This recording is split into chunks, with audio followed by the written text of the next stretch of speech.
What is up, everybody? Joseph from Switchforce here, and today we're going to have a video a little bit off the cuff. I'm not going to script any of this. I'm just kind of going off the top to discuss whether or not Pokemon Sword and Shield did enough to make the game worth getting. Now, let it be said, I made it clear multiple times in multiple videos, I am a huge fanboy of Pokemon. I cannot deny this. It comes through 100% of the time, and no matter what, I knew going into this I would like the game.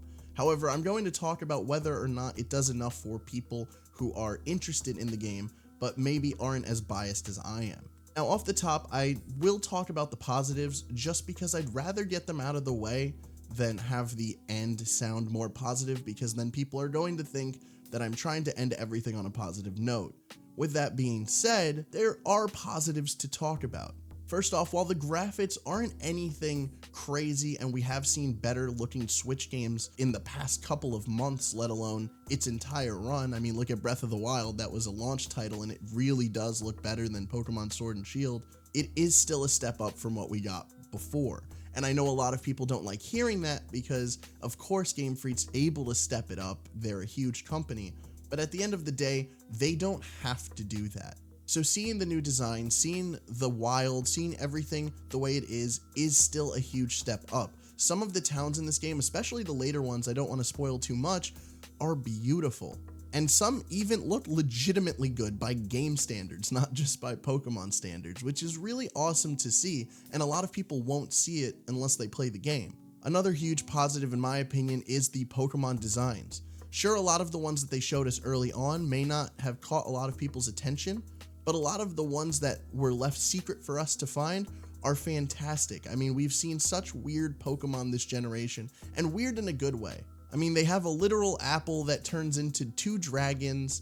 I don't know. It's really charming, and I think some of these Pokemons are really some of the best we've seen in a long time. Another positive is actually the wild area and the multiplayer. I'm going to put it together because I do think that they are hand in hand. Pokemon games have usually been very self-centered. A lot of the times you're playing these games, you're playing them alone, and sometimes you're playing with friends. You're more so playing along with friends adjacent to each other, rather than together, unless you're battling or such. But now, with raids and just running in the wild area and camping, it really feels like there is a community. And I will say, when you are in the wild and there's a lot of players and you're in an area that's raining and there's a bunch of Pokemon popping up, it does get really laggy. And I cannot and will not defend this. It is very annoying, and I do hope they patch it, although knowing Game Freak, knowing Nintendo, it probably won't be patched. But again, that's besides the point. The point I'm trying to make here is in the wild, it is really, really fun being able to find a raid, hit up your friends and be like, hey, do you guys need this level 5 Corviknight? I don't know, whatever. Insert Pokemon here that you're gonna battle. And it's just a really good time planning out, and a lot of them are actually really tough, especially when you have lower levels. I do have a slight problem with this though, because the Gigantomats, which are some raids that are a little bit harder, I often don't catch the Pokemon.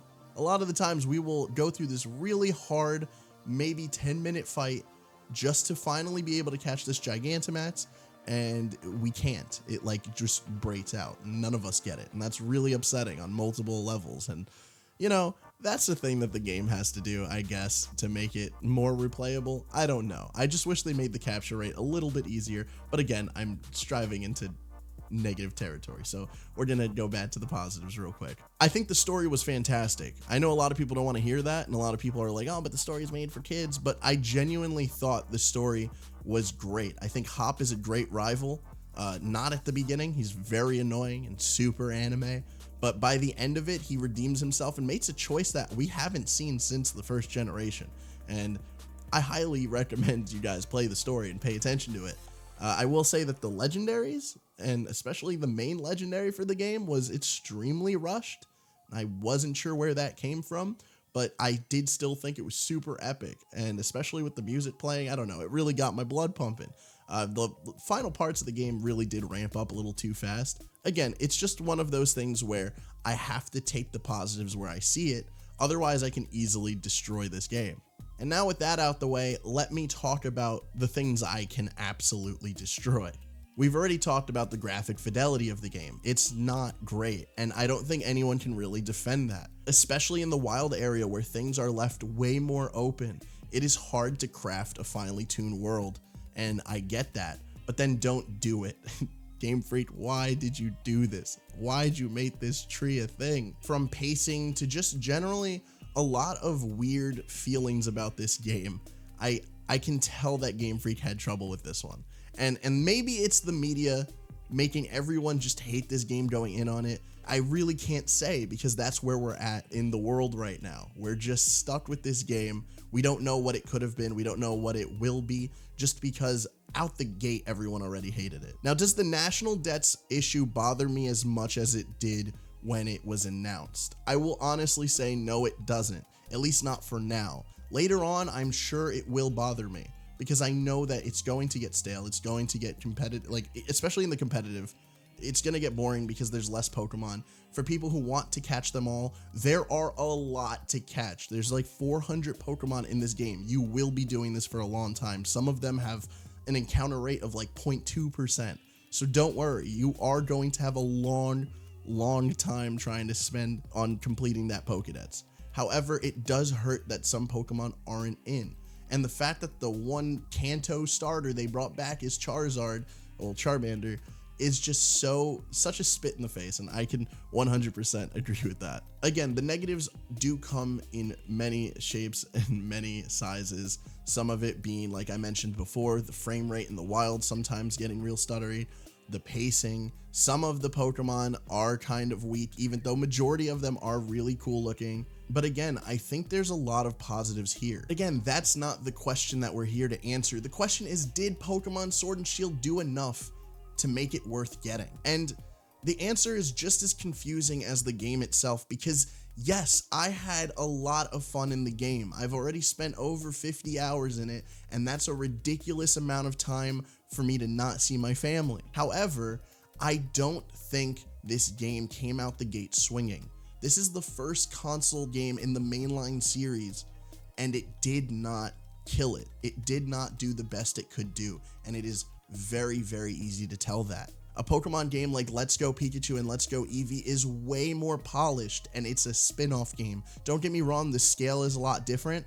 Pokemon Let's Go Eevee and Let's Go Pikachu is a lot smaller of a game, and people tend to forget about that. However, Sword and Shield is just so janky at times and just so weird that sometimes it makes me really sad that this is our first step into the console gaming for Pokemon. I can look at this and I can think, did I have a good time? And the answer will undoubtedly be yes. I'm having so much fun. Yes, it is lacking content that some other regions have, and that does kind of suck. It does make me feel sad that I'm at the battle tower and I beat it in one sitting, but again, I had a fun time doing it. So do I recommend the game? Yeah, I do. I think it's a fun game. I don't think it's a 9 out of 10. I don't think it's some crazy, I don't think it's like the godfather of all Pokemon games from here on out. Like it just completely took over, but it is a step in the right direction. And I know all of you are tired of hearing that it's the step in the right direction, because I'm also tired of hearing that from reviews and just people talking about the game, but it genuinely is. And if you played it, you can tell that they're doing the right things. I think the wild is the biggest step up to Pokemon that we all wanted and we all needed.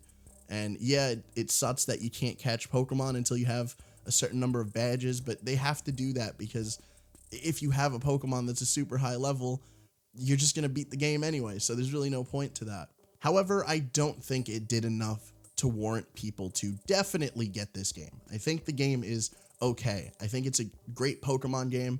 I think if you get it and you play it and you don't go in hating it, you will like it. As long as you give it a chance, it is very charming. But I don't think it warrants a definite get. And the reason I say that is because I know Ultra Sword and Ultra Shield, or whatever the third game, the director's cut, the next step in this generation will be better. And I know that for a fact, because Pokemon has always done that. Will it redeem itself? I don't know.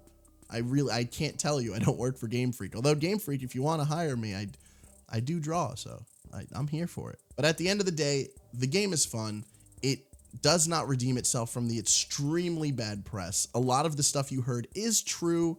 A lot of the things that you are worried about do happen, But at the end of the day, the game is fun. So I highly, highly recommend, if you do want a Pokemon game, if you do like Pokemon, if you liked Pokemon Sun and Moon, you will like this game. I can say that so positively that I will 100% back my own statement up there. However, if you don't like Pokemon as much, and you want a very big, meaty, awesome Japanese RPG, go get Dragon Quest. Go support that game. Or literally any other RPG. But at the end of the day, if you want a fun game, Pokemon will deliver on that. And it will give you hours. The campaign's about 20 hours, 25 maybe if you take your time and you do the end game and you do the battle tower. And then besides that, you're just going to be roaming around playing with friends or random people online. So, I mean, there's content there. But again, I don't think it'll 100% redeem itself from what it became. It doesn't have to. It just has to be a fun game, and it is. So those are my thoughts. I don't want to rate this game. I don't want to really talk too much about my personal feelings. Again, this is kind of, obviously it's a biased discussion because it's impossible to be impartial to something that has been such a big part of your life. But I do want to at least look at it from a critic's lens, and I'm not a critic by any means, but at least try to give it a hard time. And giving it a hard time is super easy, and maybe that shows that it's not the greatest game ever. Anyway, I've been talking nonstop now. I'm gonna go probably play Pokemon. So yeah, thank you guys so much for watching. Let me know your thoughts on the game. I know it's very, very split, and if you do hate it, you can let me know of the things that you don't like about it. Again, this was just more of a general discussion. I didn't want to go too deep because people know what this game is. People know about it. Again, it's almost been a week since it came out. But yeah, so thank you guys so much for watching. Love you all, and until next time, Switch Force out.